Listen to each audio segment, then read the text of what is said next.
주님 감사해요. 주님 감사해요. 내가 여기까지 온 것도 은혜입니다. 주님 감사. 강력한 하나님의 메시지를 그들에게 전하십니다. 그렇지만 이 유대인들의 그 반응을 보면 너무 마음 아픈 일들이 많이 있지 않습니까? 그래서 결국 이들은 어떻게 되느냐? 버림받은 자가 되고 또 쫓겨난 자가 되고 그 앞에서 문이 영원히 닫혀버리는 그런 일이 일어날 수 있다고 하는 예수님의 경고를 몇 주간에 걸쳐 살펴보았습니다.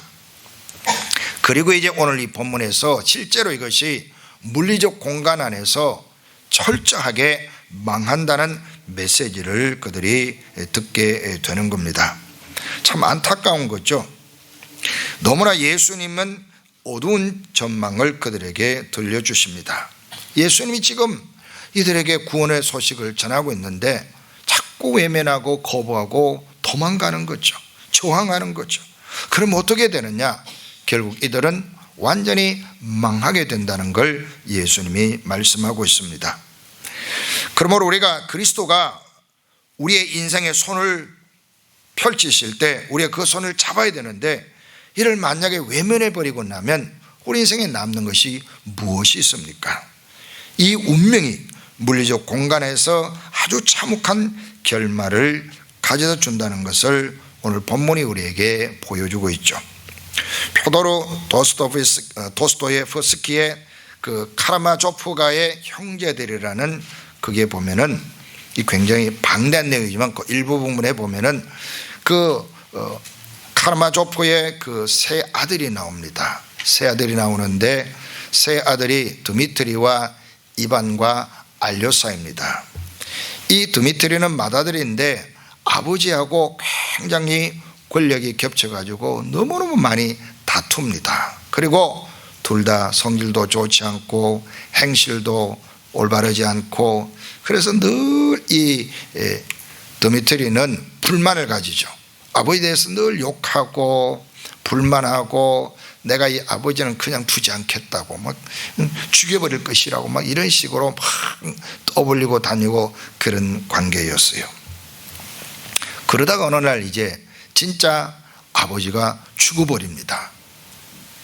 그러니까 이제 조사관이 와가지고 뭐 경찰이 될 수도 있고 검찰이 될 수도 있고 뭐 그 조사로 와가지고 이 사람을 잡아갑니다. 잡아가서 신문을 하는데 모든 정황 증거 이 사람이 처하고 있는 모든 현실은 누가 범인이라고 말하냐면은 드미트리예요. 실제는 다른 사람인데 이 드미트리가 뒤집어 쓰는 겁니다. 이 드미트리가 뒤집어 쓰는데 아무도 안 믿어주는 거죠. 아무도 안 믿어주니까 이 사람이 이제 낙심하고 있는 겁니다. 자기는 아버지를 죽이지는 않았거든요. 말은 뭐 그렇게 했는데 아버지는 죽이지 않았는데 자기가 죽였다 이렇게 이제 나오니까 너무너무 이제 어려운 상황 가운데 있는 거죠. 이제 사형 온도만 이제 내리면은 죽어야 되는 그런 상황 속에 있습니다. 그러던 중에 알료사가 내가 보니까 형이 뭐 행실도 좋지 않고 아버지와 많이 싸우곤 하지만 이 알료사는 신앙도 있고 또 이게 사랑도 있고 그런 사람인데 아무리 봐도 자기는 이 큰 형이 아버지를 죽인 것 같지 않거든요. 그래서 감옥에 찾아가요. 찾아가서 면회를 하면서 이제 두 사람이 대화를 나눕니다. 그때 이제 이 알료사가 형이 살인자가 아니라고 하는 것을 나는 믿고 있다라는 말을 해줘요. 그 말을 듣고 이 사람이요 마치 새날을 맞이한 것 같은 힘을 얻습니다. 그래서 이렇게 말합니다.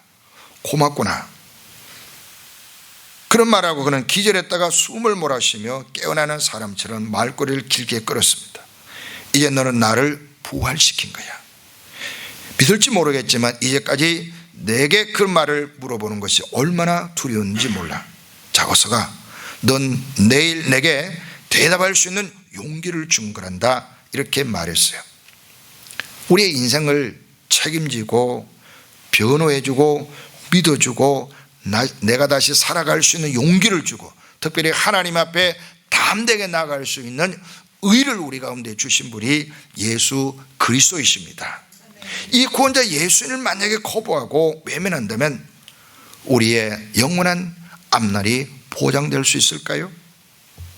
우리의 모든 행실들을 모아 하나님이 심판하고 재판한 날이 온다고 하는데 그날 우리가 하나님 앞에 의로울 수 있겠느냐는 겁니다. 디미트리를 단 한순간도 형이 살한 자라고 생각해 본 적이 없다라고 말했던 알료사의 말이 자신을 다시 부활시킨 것이라고 한 것처럼 우리가 하나님 앞에 섰을 때 하나님의 재판정에 있을 때 우리를 대신해 주신 예수 그리스도가 우리를 변호해 주시고 의롭다라고 해주시는 그 놀라운 은혜가 우리 가운데 있다는 사실을 우리가 들었습니다. 그러니까 예수님 만난 것이 우리 인생의 가장 큰 복인 줄로 믿습니다. 정말 이건 은혜이죠. 은혜 중에 은혜입니다. 여러분들이 예수 그리스도를 알고 믿고 따르고 주님과 늘 함께, 주님께서 늘 함께 해주시는 이 은혜를 누리는 것은요 하늘의 복을 받은 사람만이 누릴 수 있는 거예요. 세상에 무슨 왕이 되는 것이 하늘의 뜻이라고 하는 게 중요한 것이 아니고 우리가 하나님의 백성으로 구원받은 자, 하나님의 백성으로 이 자리에 나와 예배할 수 있는 이 부름의 자리에 앉아 있는 것이 하늘의 복을 받은 자인 걸 믿으시기를 바랍니다. 자, 그런데 이를 어떤 사람은 끝까지 거부해요. 외면해요. 자기 고집대로 살아요. 자기 의를 앞세우고 자기 잘난 맛에 살아가고 있습니다. 그럼 어떤 결말이 올지 그림을 통해 오늘 살펴보려고 합니다. 자, 31절에 보면은 어떤 바리새인이 예수님께 와서 헤롯이 죽이려고 합니다. 빨리 도망가세요 라고 이야기해 줍니다. 여기 나오는 이 인물 헤롯은 그레이트 헤롯이라고 하는 헤롯 대왕이 아니라 예수님 오실 때 있던 그 헤롯 대왕이 아니라 헤롯의 아들입니다. 안티파스라는 사람이에요. 이 사람은 아주 좋지 않은 성품을 갖고 있어요. 교활하고 살인자고 폭력적이고 탐욕스럽고 그런 인물입니다. 이 사람이 예수님을 죽이려고 한다는 흉계를 이 바리새인이 어떻게 얻었는지 얻고서는 예수님께 귀뜸해 주는 거죠. 이 헤롯의 성품상 만약 이 사람이 결심을 굳혔다면 예수님을 죽이는 것은 실행으로 옮길 것이 분명한 겁니다. 왜냐하면 세례 요한을 죽인 사람이거든요. 참수한 것, 자기 쾌락을 위해서 참수해버린 사람이란 말이죠. 그러니까 이런 악한 성품을 가지고 있는 이 권력가에게 예수님이 죄 없이 희생을 당하는 것, 이걸 안타깝게 여겼던 모양입니다. 우리가 지금까지 바리새인은 대개 좋지 않는 뉘앙스로 접했잖아요. 예수님 말씀에 자꾸 거부하고 비판하고 자꾸 꼬투리 잡고 트집 잡고 그죠? 저항하고 막 때로는 죽이려고 하고 이런 인물들이 바리새인들이었는데 여기에 나오는 이 사람들은 예수님께 대해 굉장히 호의적인 태도를 가지고 있다 그런 말이죠. 여기서 우리가 한 사람이나 작은 경험들을 일반화한 오류가 얼마나 위험한가를 보여줍니다. 특별히 사람에 대해서 우리가 한 가지 경험하게 되면 그걸 일반화한다 이 말이죠. 김 씨를 만났는데 김 씨가 내 돈을 떼먹었어. 그러면은 김 씨를 어떻게 해요? 다 욕하는 거예요. 제가 이 씨와 사는데 이 씨가 얼마나 성질이 고집스러우고 그러면 어떻게 말해요? 아유 이 씨 여자들 대단해. 그 대단해. 뭐 이렇게 말하는 거예요. 또 미국 사람이 나한테 한번 좀 손해를 끼치면 미국 사람 믿을 게 못 된다. 중국 사람 믿으면 이런 식으로 한단 말이야. 내가 경험한 거고 작은 사건인데 그걸 일반화하는 오류가 얼마나 위험한가를 이 본문에서 보여줍니다. 바리새인들이 전반적으로 예수님께 대하여 좋지 아니한 그런 태도를 지녔지만 이 바리새인들은 한 명이 아니에요. 바리새인들은 예수님께 대하여 굉장히 온화한 태도를 취하고 있고 매우 호의적인 태도를 취하잖아요. 그러니까 우리가 일반화의 이 오류를 범치 않도록 조심하는 게 매우 필요합니다. 이 일반화 때문에, 내 경험이 일반화 때문에 우리가 세상을 자꾸 편가르게 되고요, 편견에 사로잡히게 되고 이간질을 하게 되고 또 우리끼리라고 하는 것 때문에 부정을 저지르는 일들을 많이 행하는 거죠. 자, 예수님께서 이제 이 바리새인들이 자기의 호의적인 태도를 가지고 뭐라고 말씀해 주신 걸 듣고, 아이고 이거 녹음은 잊어버렸네.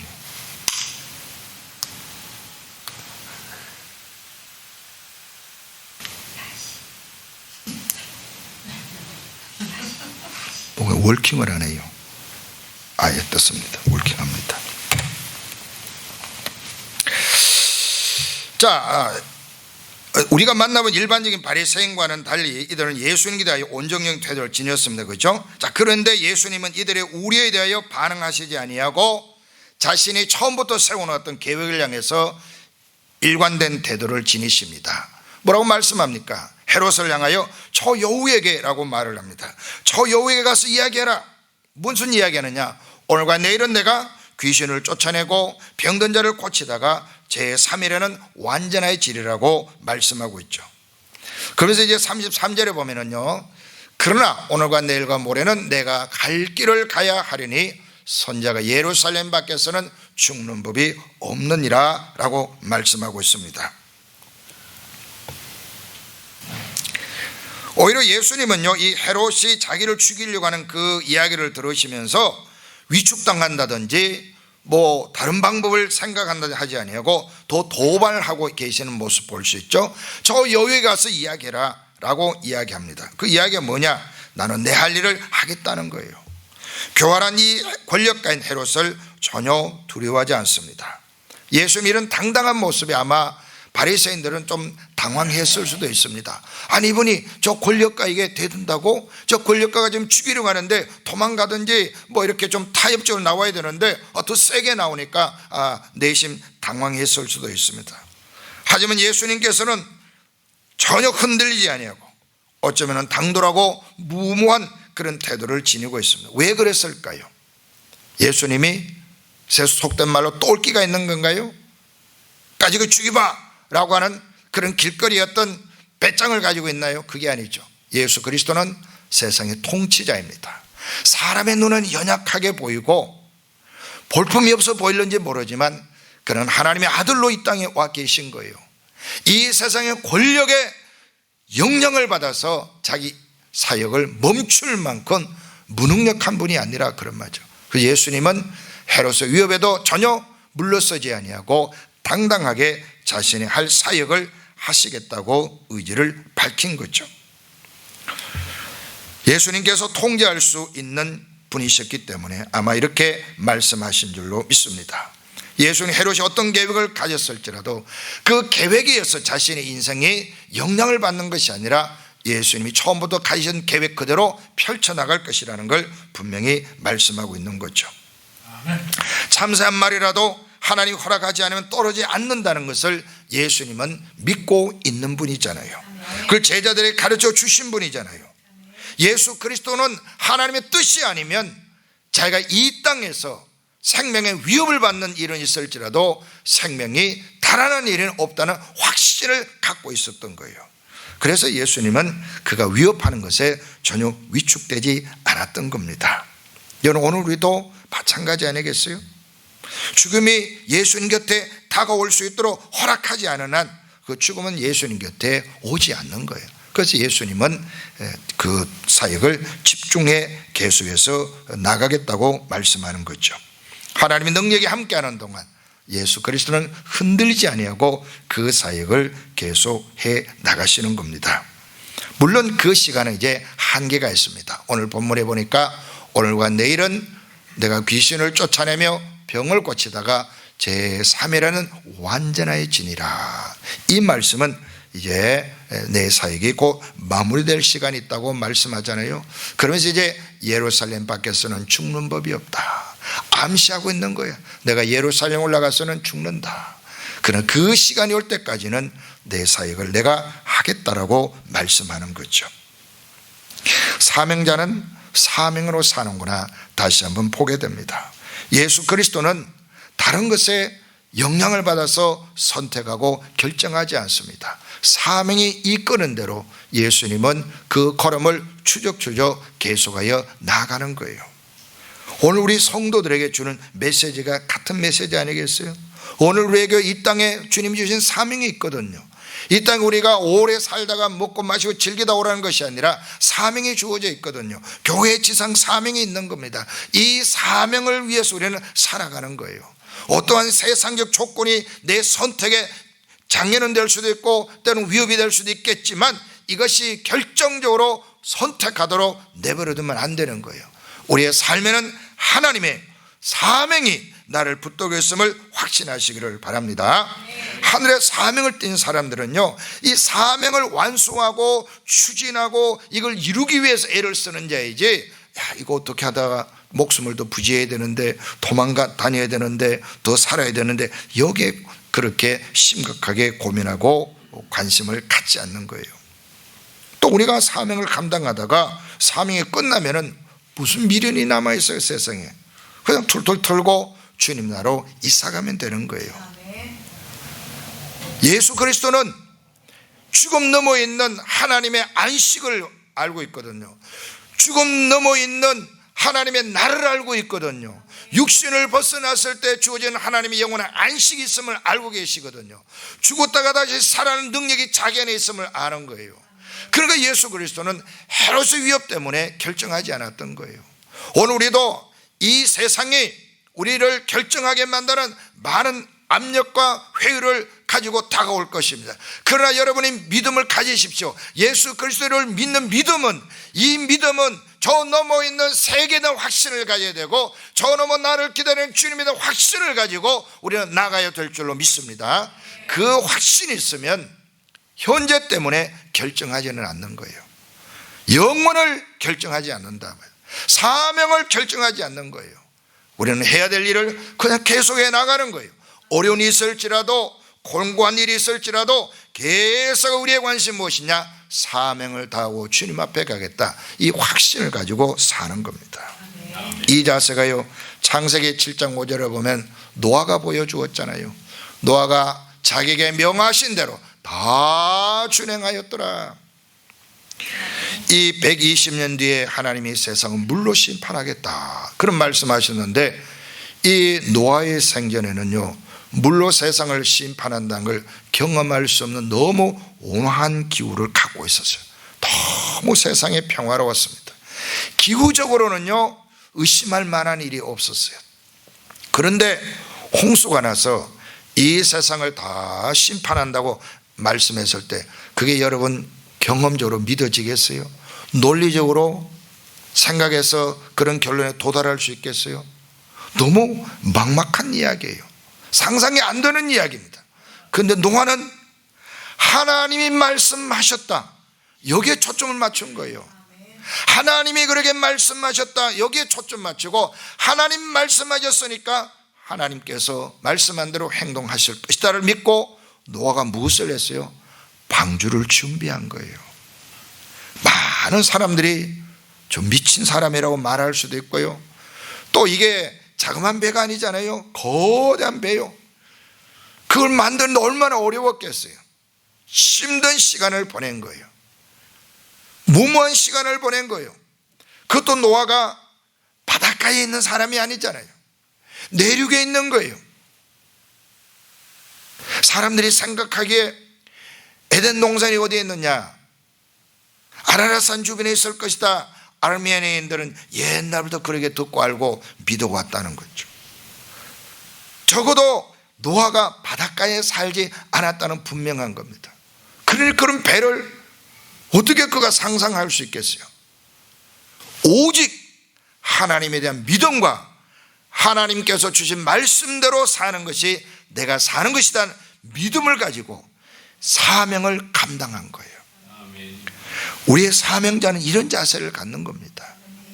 우리의 경험으로, 논리로 판단해서가 아니라 하나님이 나에게 주신 사명이다, 하나님 나에게 부여해 주신 일이다, 주님 나에게 주시는 사명이다라고 생각하면 우리는 오로지 그것만 바라보고 계속하여 그 일을 수행해 가는 거예요. 예수 그리스도 바로 그런 자세인 겁니다. 내가 뭐 죽고 사는 것 그게 문제가 아니야. 나는 지금 자유의 시간이 주어져 있어. 내가 죽어야 될 시간은 있어. 제3일째 내가 죽어야 돼. 그러나 내가 자유한 이 시간만큼은 사람들에게 예수 그리스도의 복음을 통해서 한 명이라도 천국으로 인도하고 한 생명이라도 살리고 하나님의 나라를 그들 가운데 경험케 하고 하나님을 그들이 믿도록 하는 일에 내 삶을 바치겠어 라고 예수님이 결심한 대로 그렇게 행동하시는 거예요. 오늘 우리에게 바로 이런 믿음이 필요하고 이런 사명의 자세가 필요한 겁니다. 그리고 사명을 다 감당하고 난 뒤에 주님이 나를 부르시면 손 털고 이사 가면 되는 거예요. 어디로요? 천국으로 이사 가면 되는 거예요. 내 생명의 주님이 부르는 곳으로 이사를 가면 된다 이 말이죠. 그러니까 이제 우리의 관심은 어디에 있느냐? 헤롯이 어떤 일을 벌이는데 어떻게 살지? 헤롯 같은 사람들이 무슨 일을 한다는데 어떻게 살지? 어떤 일을 하는데 어떤 어려움이 있는데 어떻게 살지? 이게 우리의 고민이 되면 안 되는 거예요. 물론 그런 것도 우리가 생각하고 고려하고 살아가겠지만 정말 우리가 중요한 것은 뭐냐면 이 환경 가운데서 내가 어떻게 하나님을 더 잘 섬기고 하나님을 예배하고 사명적으로 살아가느냐, 이게 우리의 기도 제목이 돼야 되고 이게 우리의 관심이 되고 우리의 열정이 여기를 향해 가야 되는 거예요. 그게 진짜 믿음의 사람이죠. 여러분들 정말 이 주위 환경이 매일매일 바뀔지라도 거기에 여러분이 걷잡을 없이 휘둘리지 않으시기를 바랍니다. 우리는 하늘의 사명을 띈 자입니다. 하나님이 우리를 사랑하시고 예수 그리스도가 우리의 구원자로 우리가 함께 하십니다. 오늘 주님이 나에게 맡긴 사명이 무엇이냐, 주님께서 나에게 부탁하는 일이 무엇이냐, 주님이 내 마음에 주시는 감동을 따라서 여러분의 삶을 드리시기를 바랍니다. 제복을 입은 사람들은요, 그 제복이 부여하는 그 일을 감당하는 데서 자기의 정체성이 확보가 되고, 또 그런 차원에서 내가 제복 입은 자로서 나에게 이 제복을 입혀준 나라와 국가를 해서 추구해야 한다, 이런 사명감 있는 사람들이 제복을 입는 거죠. 오늘 예수님은 우리에게 어떤 옷을 입혀주셨어요? 예수 그리스도의 피가 묻은 의의 옷을 입혀주셨습니다. 예수 그리스도의 십자가의 흔적이 우리 몸에 남아 있습니다. 예수님의 이름이 우리 어깨에 있고 우리의 가슴에 명패에 박혀 있습니다. 예수 그리스도의 이름을 위해 우리가 살아야 될 이유가 충분한 겁니다. 여러분들의 삶이 육신적인 조건에 결정되지 말고 예수 그리스도가 여러분의 삶을 결정할 수 있도록 믿음의 손으로 주님께 나가기를 바랍니다. 33절에 예수님 말씀하잖아요. 오늘과 내일과 모레는 내가 갈 길을 가야 하리니 선자가 예루살렘 밖에서는 죽는 법이 없느니라. 내가 갈 길을 가야 한다. 반드시 가겠다고는 예수님의 의지인 겁니다. 자, 이 예수 그리스도의 이 의지 앞에 선 유대인들은 예수님이 구원자로 왔을 때 붙잡아야 되는 거예요. 우리가 예수님을 통하여 하나님을 알았습니다. 하나님 나라에 들어가기를 원합니다. 예수 그리스도 내면의 손을 붙잡아야 되는데 구원자이신 예수 그리스도를 유대인들이 외면합니다. 이제 예수 그리스도는 선지자로 자신을 드러내십니다. 예수님 자신의 미래에 대하여 막연한 생각을 가지신 것이 아니죠. 자신의 삶의 끝을 정확하게 보고 있습니다. 자신이 예루살렘에서 장로들과 대제사장들과 서기관들에게 버림을 받고 이방인의 손을 빌려 그들이 나를 죽일 것이다 라는 것을 예수님은 알고 계십니다. 그래서 이를 선지자가 예루살렘 밖에서는 죽는 법이 없다라고 말씀하셨습니다. 참 이상하지 않습니까? 하나님께서 자기 마음을 세상에 알리라고 보낸 그 선지자가 자기 백성들에 가서 주인을 받는 일이 이스라엘 역사 가운데 많이 있었잖아요. 예수님도 지금 그 입장으로 돌아가시는 거예요. 너희들이 나를 거부한다는데 내가 선지자로 이 땅에 왔는데 너희들의 앞날이 어떻게 될 것인지 일러주겠다고 말씀해 주는 거예요. 34절에 보니 예루살렘아 예루살렘아 선지자들을 죽이고 내게 파송된 자들을 돌로 치는 자여 암탉이지의 새끼를 날개 아래 모음같이 내가 너희의 자녀를 모으려 한 일이 몇 번이냐 그러나 너희가 원하지 아니하였도다. 여러분 여기에 하나님의 마음이 담겨 있지 않나요?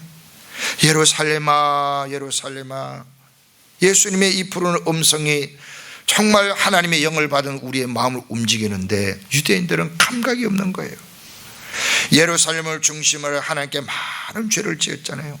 하나님의 선지자들을 죽이고 또 죽였어요. 핍박하고. 참 선지자들 가운데 핍박당하지 않은 자가 누가 있어요? 다 죽임을 당하고 핍박을 받았어요. 거부받았어요. 이런 하나님의 마음이 뭐냐면요, 암탉이 새끼를 날개 아래에 품으려고 그가 시도한 것 같은 그런 마음이라 그런 말이에요. 여러분, 암탉이 그 병아리들 날개로 이렇게 숨기잖아요. 족제비가 오면 어떻게 해요? 날개 아래 병아리를 모으고 자기가 대신 물려주고 병아리를 살리는 게, 그게 어미닭의 마음인 겁니다. 어미닭이 병아리 막 흩어나고 그 울면서 막 불러들이잖아요. 하나님이 선자를 보냈단 말이 그런 말이에요.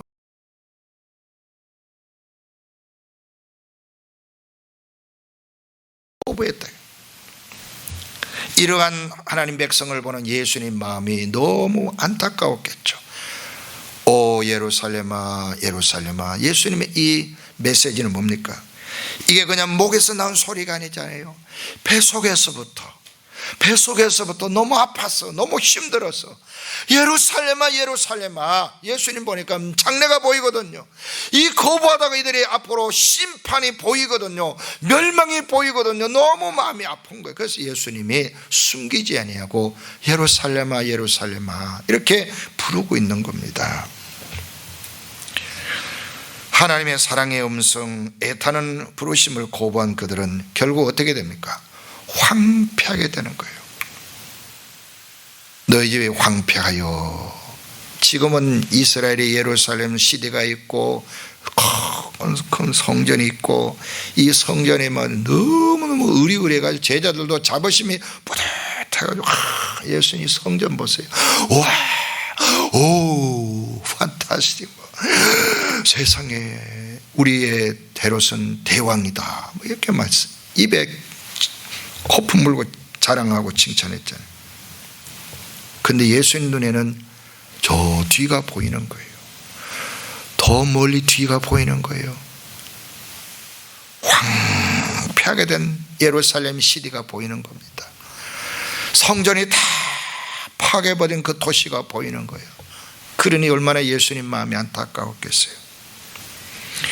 이 예언의 성취가 어떻게 되느냐, 교회는 AD 70년에 성취되었다 보는 거예요. 무슨 사건이 일어났습니까? 네로 황제 때 여러 가지 사건이 많이 벌어지니까 네로가 수습을 못하고 죽어버립니다. 스스로 죽어버려요. 그러니까 이제 야단 났잖아요. 그때 고전에 네로가 예루살렘 유대인들이 반란을 자꾸 일으킨단 말이에요. 그러니까 판니아누스라고 하는 이 사람하고 그 아들 티토, 이탈리아 말로 티토라고 하고 라틴 말로 티투스라는데, 이 사람을 보내서 정벌해라, 그렇게 이야기를 합니다. 그래서 베스파시아누스가 자기 아들을 데리고 예루살렘 정복에 가요. 갔는데 네로가 그 사이에 스스로 죽어버린다. 그러니까 이제 베스파시아누스가 로마의 황제로 추대를 받아서 황제로 갑니다. 가면서 자기 아들 티투스에게 예루살렘을 정복해라 명령을 내립니다. 티투스는 그 당시에 굉장히 성질이 안 좋았대요. 굉장히 난폭하고 잔인하고 그런 사람이었어요. 나중에는 이제 이 사람이 황제가 된 데는 온화한 성품으로 바뀌고 뭐 그런 게 있어요. 아무튼 이제 그 당시에는 이 잔인하고 못된 성질을 가진 이 티투스가 젊은 혈기로 아버지의 명을 받았으니까, 자기 아버지가 황제로 올라갔으니까 얼마나 어깨에 힘이 더 많이 들어갔겠어요. 그 로마 군을 데리고 예루살렘을 공략을 합니다. 공략해서 4개월에 걸쳐서 공략을 하죠. 그리고 그 전쟁의 결과로 그냥 예루살렘의 유대 총독이나 유대 왕이나 이런 몇 사람 죽이고 끝낸 것이 아니라 초토화를 시켜버립니다. 성전도 완전히 파괴를 시켜버려요. 그리고 그곳에 있는 기물들을 전부 로마로 가져갑니다. 이 티투스의 개선문이라는 것이 로마에 있는데 저기에 부조되어 있는 저 모양을 보면 저게 성전에 있는 기물을 가지고 와서 형상해 놓았잖아요. 싹 다 가져와 버린 거예요. 그리고 건물은 돌 위에 돌이 남지 않도록 완전히 파괴시켜 버립니다. 예루살렘 시티가 완전히 사라져 버렸어요. 이때 얼마나 많은 사람이 죽었는지 정확하게 알 수 없지만 요세푸스의 기록에 따르면요 110만 명이 죽었다 말하는데 그 뒤에 세스 슈월츠라는 분은 그 정도는 아닐 것이라고 말을 합니다. 110만 명이 죽었다는 것이 가능한 얘기가 뭐냐면 6월절 날 유대인들이 그곳에 모였거든요. 그러니까 뭐 그만큼은 안 죽어서 적어도 수십만 명이 몰살을 당한 거예요. 그 장면은 너무 끔찍했어요. 참 마음이 너무 아파요. 보면은 하나님 믿는 자들이 완전히 말살을 당합니다. 그리고 이때 포로가 된 사람이 9만 7천 명이 됩니다. 9만 7천 명 가운데 포로는 주로 누구를 합니까? 전쟁에 진 사람도 있지만은 리더들을 다 잡아가잖아요. 인물이 될 만한 사람은 싹 다 잡아가 버립니다.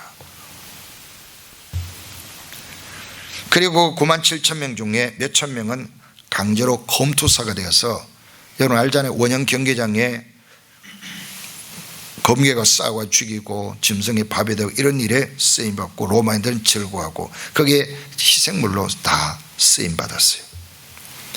그리고 그곳에 많이 포로들은 이제 노예로 전락하거든요. 노예로 전락해서 콜로세움 원형 경기장을 세우는데 동원이 되고 청소년들은 전부 노예로 다 팔려가 버렸어요. 이 로마군의 공격으로 예루살렘은 완전히 망했고 헤롯 성전은 완전히 사라져 버렸어요. 그리고 그 성전은 지금까지 세우지 않습니다. 그걸 세우려고 하는 사람인데 그건 사실 신학적으로 의미가 없는 거예요. 아무튼 예수님께서 예루살렘의 멸망을 내다보시면서 황폐하여 버린 바 되리라 라고 말씀대로 이루어졌잖아요. 예수 그리스도 구원자로 왔을 때 구원자인 예수님을 받아들였으면 이런 참혹함을 경험하지 않을 터인데 자기 의를 가지고 하나님 아들을 조롱하고 멸시하고 그를 흉악한 죄인으로 취급하고 이방인들의 손을 빌려서 죽여버린 그 죄값이 얼마나 컸던가 오늘 우리가 그렇게 생각해 보는 겁니다. 여러분 복음은 지금 전파되고 있잖아요. 우리는 이 시간에 예수를 믿어야 됩니다. 은혜를 받고 주님과 관계를 회복하고 주님 앞에 충성하시기를 바랍니다. 지금 고린도후서 6장 2절에 보니까 은혜를 베풀 때 너에게 듣고 구원의 날에 너를 도왔다라고 말씀하고 있잖아요. 이 말씀대로 지금 은혜 받을 때요 구원의 날이라고 사도 바울이 선포합니다. 지금 오늘 우리는 예수 그리스도의 복음을 듣고 있는 거예요. 여러분은 예수 그리스도를 소개받고 있는 거예요. 그리스도에게 여러분이 나오도록 초청을 받고 있는 겁니다. 그리스도도 친밀하도록 초청받고 있는 거예요. 이 시간을 놓쳐버리고 이 시간을 다시 우리가 얻지 못하게 된다면 우리 앞날은 구원자를 버린 앞날은 보장받지 못하는 거예요. 성경이 말씀하잖아요. 모든 사람이 한 번은 심판을 받는다. 마지막 날에 반드시 심판을 받는다고 말씀하고 있는 거예요. 그러므로 예수 그리스도를 사랑하십시오. 예수 그리스도를 여러분이 환영하십시오. 말씀과 성령으로 오시는 예수 그리스도를 여러분이 받아들이고 그분과 친하시기를 바랍니다. 그리고 그분의 사명에 충실하십시오. 다시 오실 주님은 충성된 자에게 상을 주실 것이지만 고번자에게는 심판의 주로 오신다는 걸 명심해야 합니다. 우리는 이 소식을 세상에 알려야 돼요. 왜? 사람들에게 살다가 심판받을 것이잖아요.